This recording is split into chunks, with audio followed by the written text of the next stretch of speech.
சமைக்கலையா நீ? என்னடி நாள் மூடி ரொம்ப சிலுத்துகிறா? என்னதான் சமைச்சேன்னு சொல்லுவேன், நாங்களும் தெரிஞ்சுக்கிறோம்.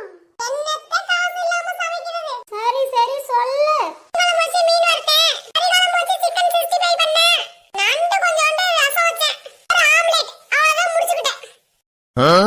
காசு இல்லாம இத்தனை அடி சமைச்ச?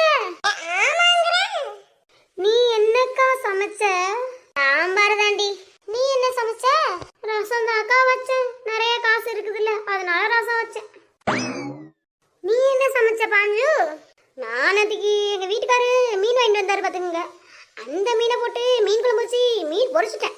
சரி சரி. எப்பக்கா திவ்யா ஊருக்கு போனா? 5 நாளா சரி என்னோட புள்ள ஊருக்கு போய். இதுக்கு கவலைப்படுற? அவ படிக்க தான போயிருக்கா, படிச்சிட்டு வந்துருவா. அடியே இழுவ, உன் பொண்ணையும் தான் அனுப்பி இருக்க போல. ஆமா ஆமா, என் அக்கா பொண்ணு எங்க இருக்காளே அங்க தானே என் பொண்ணு இருப்பா. அப்புறம் என்ன மயிலே, உன் தங்கச்சி பொண்ணு தான் கூட இருக்காளே. எனக்கு 2 பேரையும் தான் பிடிக்கும். அம்மா நான் உன்னை ரொம்ப